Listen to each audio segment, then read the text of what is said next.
나는 말씀입니다. 특히 오늘 본문 가운데 있는 이 1장 8절 말씀은 많은 분들이 암송하는 말씀이기도 합니다. 오직 성령이 너희에게 임하시면 너희가 권능을 받고 예루살렘과 온 유대와 사마리아와 땅끝까지 이르러 내 증인이 되리라 하시니라. 이는 예수님이 승천하시기 바로 직전 제자들에게 마지막으로 남기신 말씀입니다. 예수님은 성령님이 제자들에게 임하실 것이라고 말씀하셨습니다. 그러면 제자들은 권능을 받아 그들 모두가 예수님의 증인이 될 것이라고 말씀하셨습니다. 예수님을 믿는 우리에게는 이미 성령님이 임하셨습니다. 또한 성령님이 임하신 우리에게는 이미 권능이 주어졌습니다. 문제는 우리의 순종입니다. 우리의 충성입니다. 우리 모두 예수님의 충성스러운 증인이 되기를 바랍니다. 그러면 오늘 말씀을 나누면서 함께 은혜 받기를 원합니다. 첫째는 그때와 그 시기는 아버지만 아신다는 것입니다. 오늘 1장 6절 말씀을 보니까 그들이 모였을 때 예수께 여쭈어 이르되 주께서 이스라엘 나라를 회복하심이 이때니까 하니 예수님이 승천하실 때가 되었습니다. 예수님은 감난산에서 이 하늘로 올려져 가셨습니다. 예수님이 승천하기 바로 전에 그곳에 모인 제자들이 예수님에게 물었습니다. 주께서 이스라엘을 회복하심이 이때니까. 당시 이스라엘 백성들은 누구나 이스라엘 나라가 회복되기를 간절히 바라고 있었습니다. 왜냐하면 그들은 로마의 지배를 받고 있었기 때문입니다. 그래서 그들은 예수님을 억지로 임금을 삼아서라도 자기들이 로마의 속박에서 벗어나기를 원했습니다. 이런 바램은 제자들에게도 있었습니다. 예수님이 이스라엘 나라를 회복하시고 이스라엘의 임금이 되시면 그들은 자기들도 덩달아 높아지리라 여겼습니다.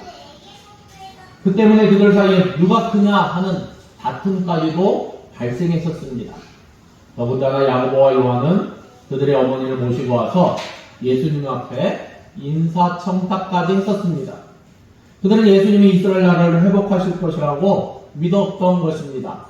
그러나 예수님이 십자가에 달려 돌아가심으로 그들의 기대는 사라지고 마는 듯 했습니다. 그런데 예수님이 다시 사셨습니다. 다시 사신 예수님은 친히 살아계심을 나타내사 40일 동안 제자들에게 예수님 자신을 보이셨습니다. 그러면서 기간 동안 예수님은 그들에게 하나님 나라의 일을 말씀하셨습니다. 자연히 이스라엘 나라의 회복에 대한 바람과 관심이 제자들 가운데도 되살아났습니다. 그래서 그들은 예수님에게 이와 같이 물었습니다. 주께서 이스라엘 나라를 회복하심이 이때니까.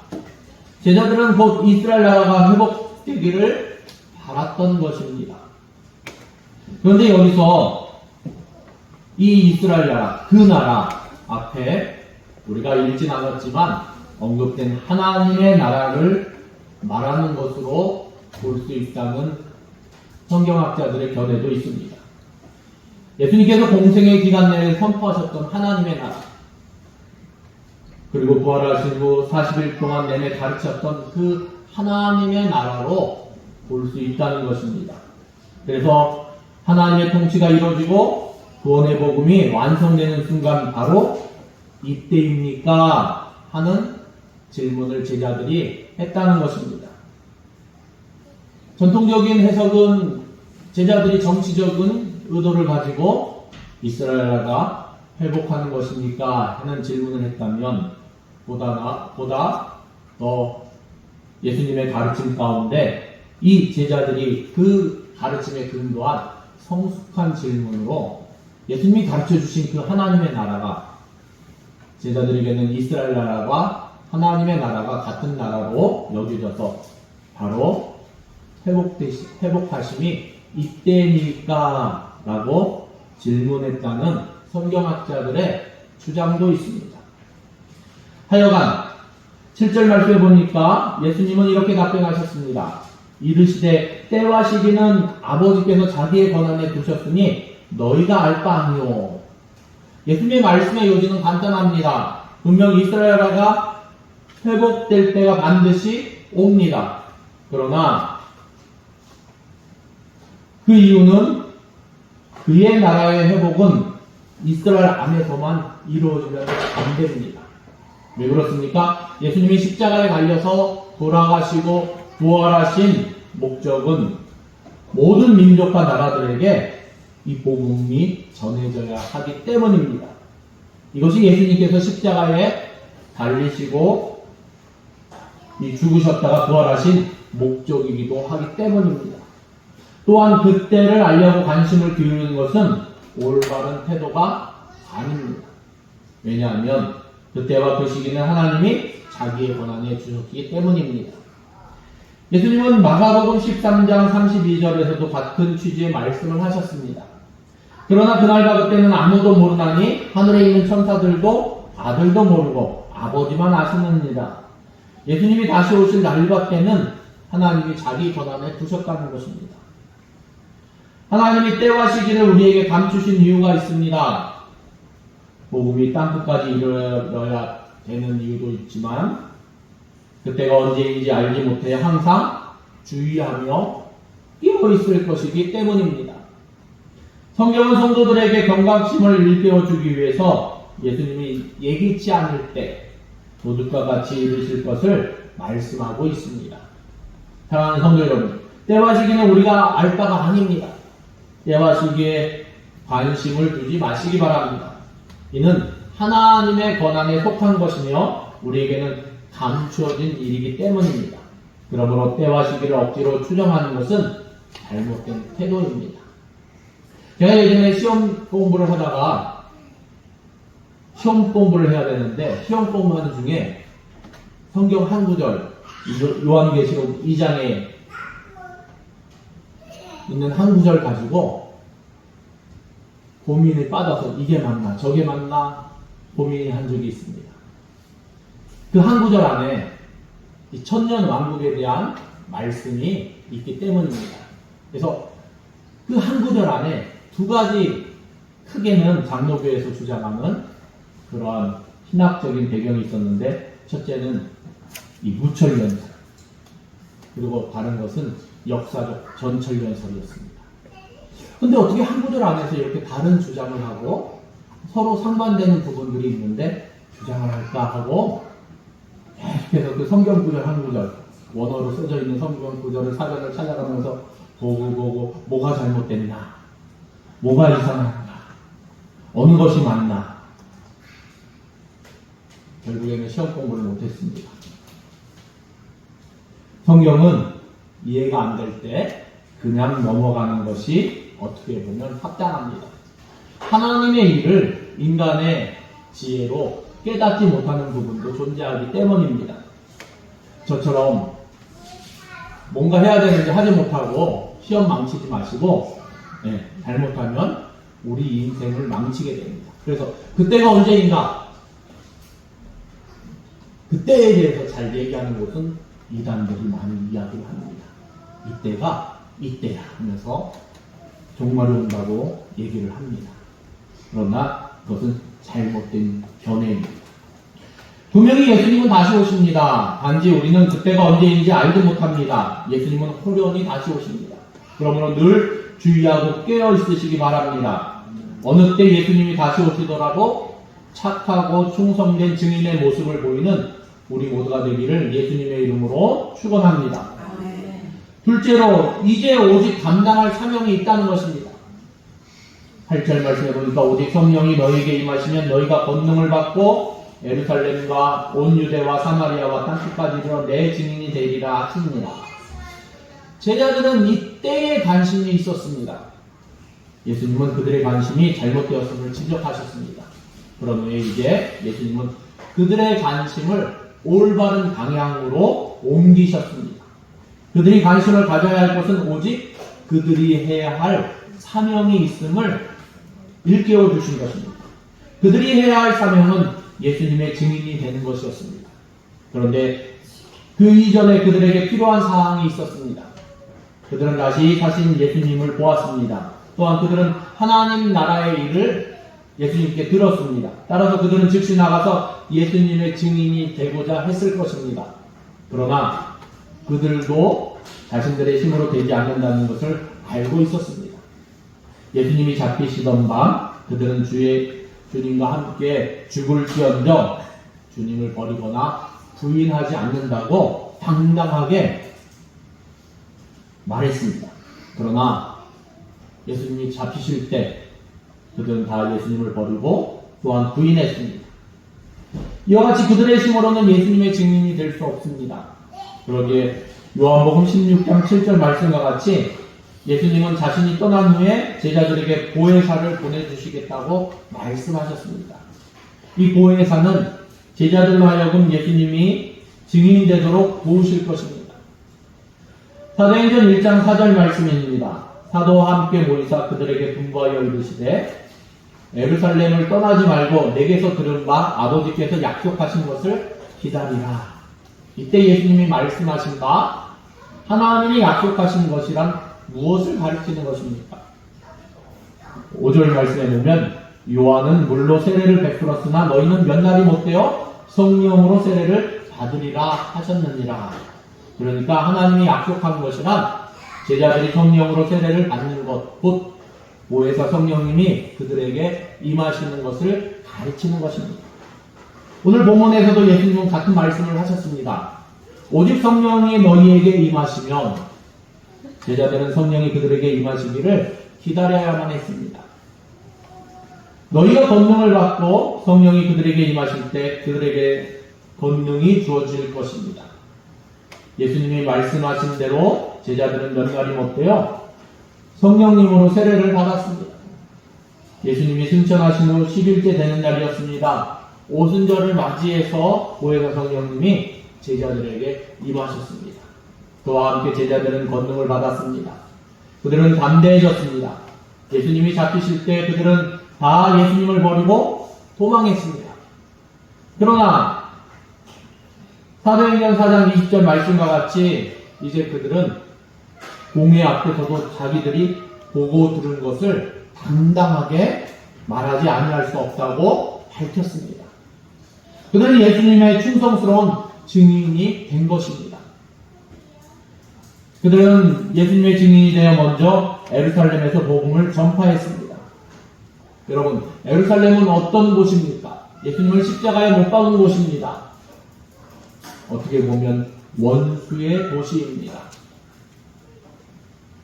비록 원수의 도시다 할지라도 복음이 전해져야 한다는 것입니다. 사랑하는 성도 여러분, 때로 여러분을 힘들게 하는 분이 계십니까? 아니, 원수가 아니라 왼수 같은 분이 계십니까? 다 구원받아도 저 사람만큼은 같이 하늘나라 안 갔으면 좋겠다 하는 분 계십니까? 그 사람에게 긍휼히 여기는 마음으로 복음을 전할 수 있기를 바랍니다.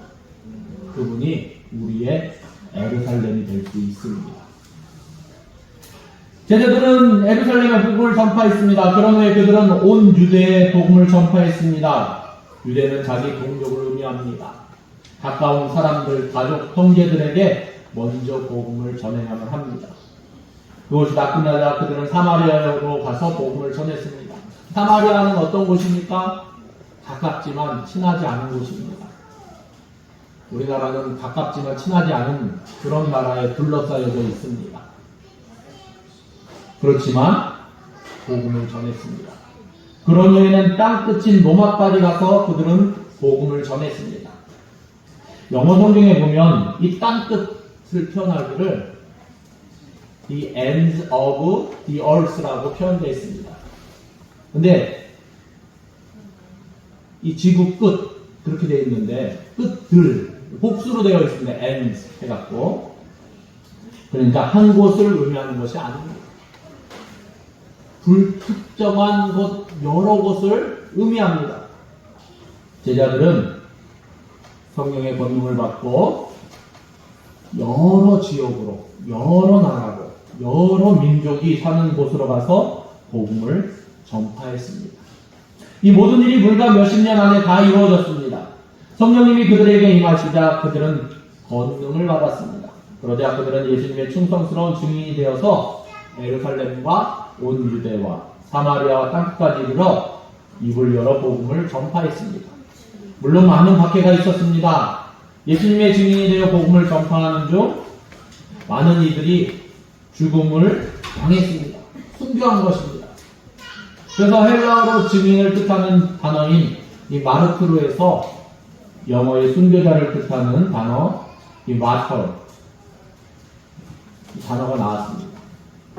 증인이 곧 순교자라는 뜻입니다. 생명을 걸고 증언하는 것입니다. 사랑하는 성도 여러분, 보혜사 성령님은 우리에게도 임하셨습니다. 우리도 권능을 받았습니다.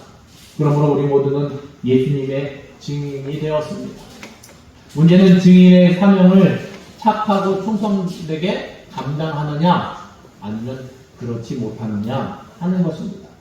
우리는 예수님의 증인입니다. 입을 열어 복음을 전할 수 있기를 바랍니다.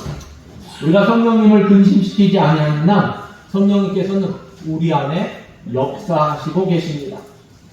그러므로 날마다 성령 충만함으로 예수님의 증인으로 착하고 충성되게 증인의 사명을 잘 감당할 수 있는 우리 모두가 되기를 예수님의 이름으로 축원합니다.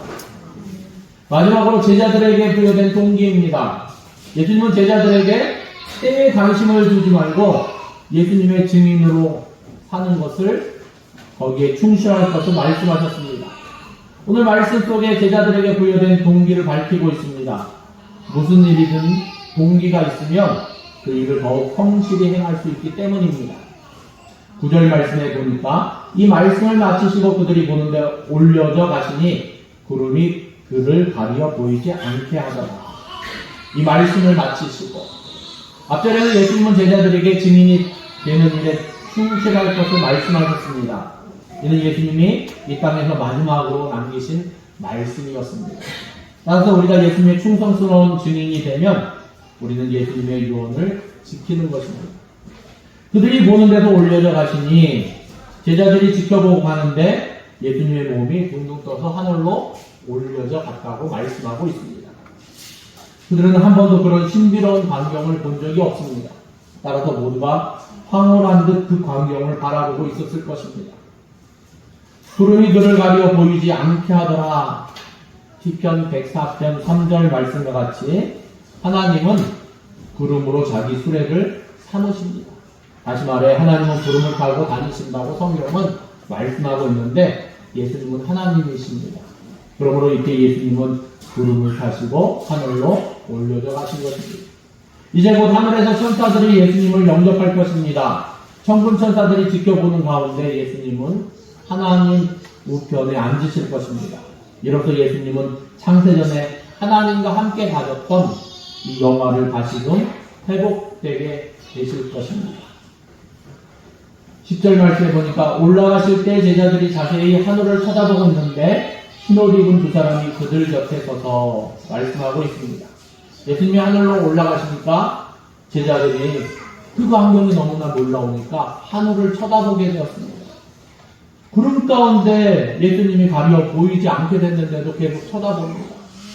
그런데도 제자들은 차마 예수님의 모습을 놓치고 싶지 않다는 듯이 계속해서 쳐다보니까 그때 또 한 가지 놀라운 일이 벌어졌습니다.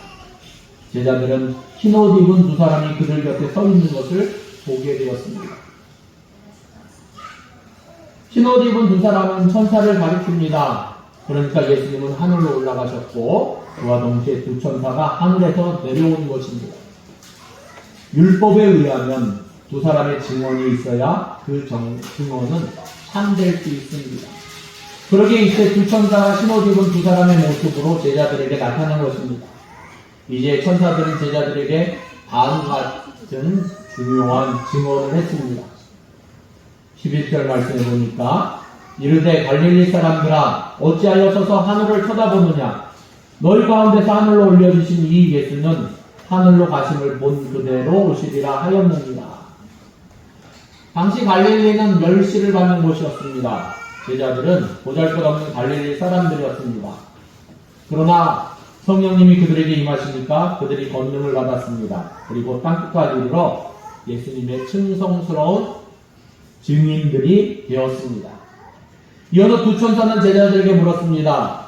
어찌하여 서서 하늘을 쳐다보느냐. 이 두 천사가 제자들을 나무라는 말입니다. 왜냐하면 제자들은 마치 예수님을 영영 못 볼 꿀처럼 아쉬운 듯이 계속 서서 하늘만 쳐다보고 있었다는 것입니다. 이제 마지막으로 두 천사가 제자들에게 중요한 증언이 나옵니다. 너희 가운데서 하늘로 올려주신 이 예수는 하늘로 가심을 본 그대로 오시리라 하였느니라. 예수님은 하늘로 올려주신 것으로 끝나지 않고 다시금 하늘로서 오신다는 것입니다. 예수님이 다시 오실 것과 관련해서 두 천사는 두 가지 증언을 했습니다. 먼저 이 예수는 입니다. 승천하신 예수님은 그대로 다시 오십니다. 손과 발에 못 박힌 자국이 있으신 예수님이십니다. 또한 옆구리에 참으로 찔리신 자국이 있으신 예수님이십니다. 또 한 가지는 하늘로 가심을 본 그대로 오시리라 말씀하셨다는 것입니다. 예수님은 구름을 타시고 하늘로 올라가셨습니다.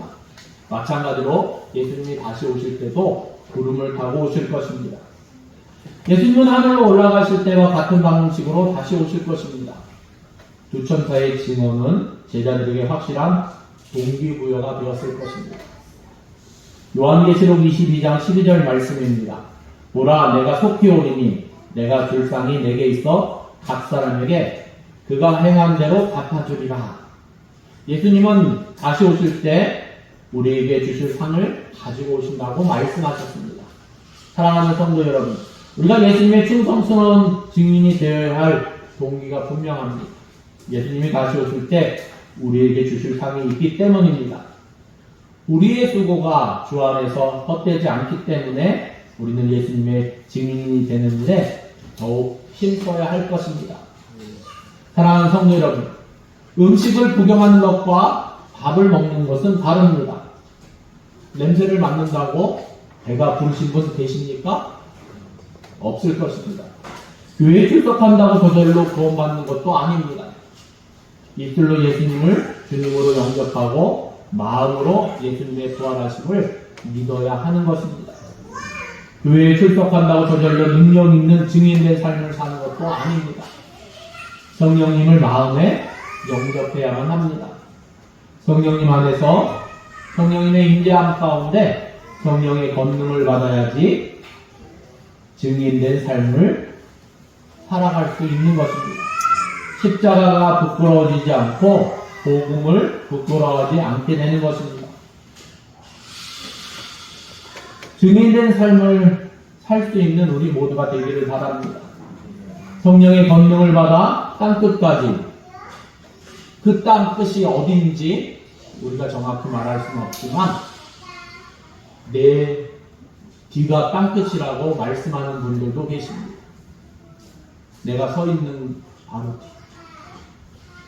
지금 내 눈에 보이지 않는 그러한 내 관심 속에 소외된 이들이 혹시 있나 뒤돌아보고 예수님의 복음을, 예수님의 십자가의 죽으심과 부활하심을 온전히 증거하며 우리의 구원의 복음을 증언하는 증인된 삶을 살아갈 수 있기를 예수님의 이름으로 축원합니다. 기도하시겠습니다. 하나님 감사합니다. 하나님, 오직 성령이 너희에게 임하시면 너희가 권능을 받고 예루살렘과 온 유대와 사마리아와 땅끝까지 내 증인이 되리라 말씀하셨습니다.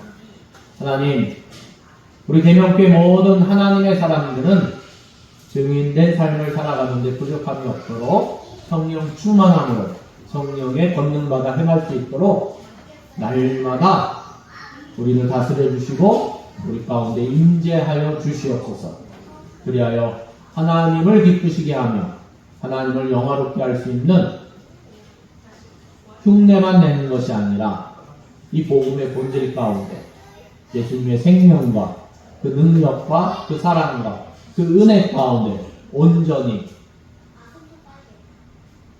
그것을 누리며 또 나누며 증거하며 하나님 앞에 설 수 있도록 함께하여 주시옵소서. 모든 것을 주님께 의뢰드리며 예수님의 이름으로 기도드립니다. 아멘.